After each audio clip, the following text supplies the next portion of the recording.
আসসালামু আলাইকুম। আজকে আপনাদের সাথে ঘরে থাকা সাধারণ কিছু উপকরণ দিয়ে একদম সহজভাবে কোরিয়ান স্টাইলে নাগা চিকেন উইংসের রেসিপি শেয়ার করব।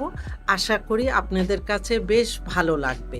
ভিডিও ভালো লাগলে লাইক, শেয়ার, কমেন্ট এবং সাবস্ক্রাইব করে নিয়মিত আমার চ্যানেলের সাথেই থাকবেন। প্রথমে আমি সসটা রেডি করে রাখবো। এই জন্য একটি বাটিতে নিয়ে নিচ্ছি হাফ কাপ টমেটো সস বা কেচাপ, দিয়ে দিচ্ছি 1 টেবিল চামচ সুইট চিলি সস, 1 টেবিল চামচ লাইট সয়া সস, হাফ চা চামচ সাদা বা কালো গোলমরিচের গুঁড়া, 1 চা চামচ চিনি এবং 1 চা চামচ পানি দিয়ে সব কিছু একটু ভালো মতো নেড়ে মিশিয়ে নিতে হবে। এই টমেটো সসের রেসিপি আমার চ্যানেলে আছে, ডেসক্রিপশন বক্সে লিঙ্ক দেওয়া থাকবে, আপনারা চাইলে চেক করে নিতে পারেন। এখন এই সসের মিশ্রণের বাটিটা সাইডে রেখে দেব। আর এই দিকে আমি 500 গ্রাম চিকেন উইংস নিয়েছি। একটি চিকেন উইংসের 3টি পার্ট থাকে, আমি ছোট পার্টটি ফেলে নিয়ে বড় 2টি পার্ট নিয়েছি। আপনারা চাইলে বড় 2টি পার্ট একসাথেও রেখে দিতে পারেন। চিকেন উইংসগুলি ভালো মতো ধুয়ে পরিষ্কার করে খুব ভালো মতো পানি ঝরিয়ে নিয়েছি। এখন এখানে দিয়ে দিব আদা বাটা 1 চা চামচ, দিয়ে দিচ্ছি রসুন বাটা 1 চা চামচ, সাদা বা কালো গোলমরিচের গুঁড়া হাফ চা চামচ, লাল মরিচের গুঁড়া 1 চা চামচ, লাইট সয়া সস 1 টেবিল চামচ, লবণ স্বাদ মতো দিয়ে এখানে সব কিছু একটু ভালো মতো মেখে নিতে হবে। আর এখানে লবণটা বুঝে দিতে হবে, কারণ এখানে সয়া সস ব্যবহার করা হয়েছে, আর সয়া সসে কিন্তু বেশ লবণ থাকে। চিকেন উইংসের সাথে সব মশলা ভালো মতো মাখানো হয়ে গেলে এখন এখানে দিয়ে দিব ময়দা 3 টেবিল চামচ, কর্নফ্লাওয়ার 2 টেবিল চামচ দিয়ে এখন চিকেন উইংসের সাথে ময়দা কর্নফ্লাওয়ার খুব ভালো মতো মেখে নিতে হবে, যেন চিকেন উইংসের উপরে হালকা একটা কোটিং হয়।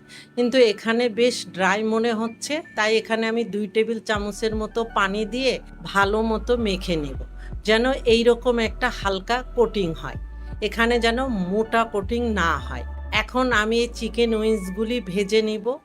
এই জন্য আগের থেকে চুলায় একটি প্যানে বেশ কিছুটা তেল দিয়ে প্রথমে ভালো মতো গরম করে নিয়ে এখন চুলার হিট মিডিয়াম লোর মাঝামাঝি রেখে তেলটা হালকা ঠান্ডা হলে এখন এখানে আমি একে একে করে কিছু চিকেন উইংস দিয়ে দিব।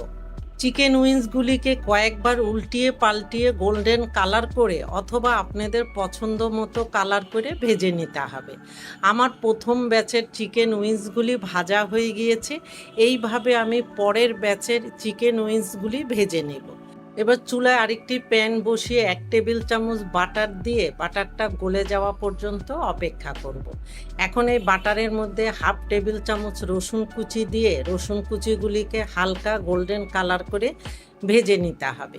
খেয়াল রাখতে হবে কোনোভাবে যেন পুড়ে না যায়। রসুন কুচিগুলি যখন এরকম হালকা গোল্ডেন কালার হবে তখন আগের থেকে রেডি করে রাখা সসের মিশ্রণ দিয়ে খুব ভালো মতো নেড়ে মিশিয়ে এই সসের মধ্যে একটা বলক আসা পর্যন্ত অপেক্ষা করব। আপনারা চাইলে এখানে চিলি ফ্লেক্সটাও ব্যবহার করতে পারেন, তবে ছোটদের জন্য তৈরি করলে চিলি ফ্লেক্সটা স্কিপ করতে পারেন। যখন এই সসের মধ্যে বলক চলে আসবে তখন আগের থেকে ভেজে রাখা সব চিকেন উইংসগুলি দিয়ে সসের সাথে খুব ভালো মতো নেড়ে মিশিয়ে নিতে হবে। সসের সাথে চিকেন উইংসগুলি খুব ভালো মতো মেশানো হয়ে গেলে এখানে হাফ চা চামচ ভাজা তিল এবং ঝাল কম এবং ছোটো সাইজের একটি নাগা মরিচ এখানে দিয়ে এখন চিকেন উইংসের সাথে মিশিয়ে নিলেই কিন্তু নাগা চিকেন উইংস রেডি। আর এই শেষের দিকে নাগা মরিচটা দেওয়ার কারণ হলো ফ্লেভারটা অনেক ভালো বের হবে, তবে ঝাল হবে না। তবে যারা ঝাল খেতে পছন্দ করেন তারা সস দেওয়ার সাথে সাথে এই নাগা মরিচটা দিয়ে নিতে পারেন। এখন আমি চুলাটা বন্ধ করে দিয়েছি। এখন এই কোরিয়ান স্টাইলে নাগা চিকেন উইংস একটি পাত্রে তুলে নেব।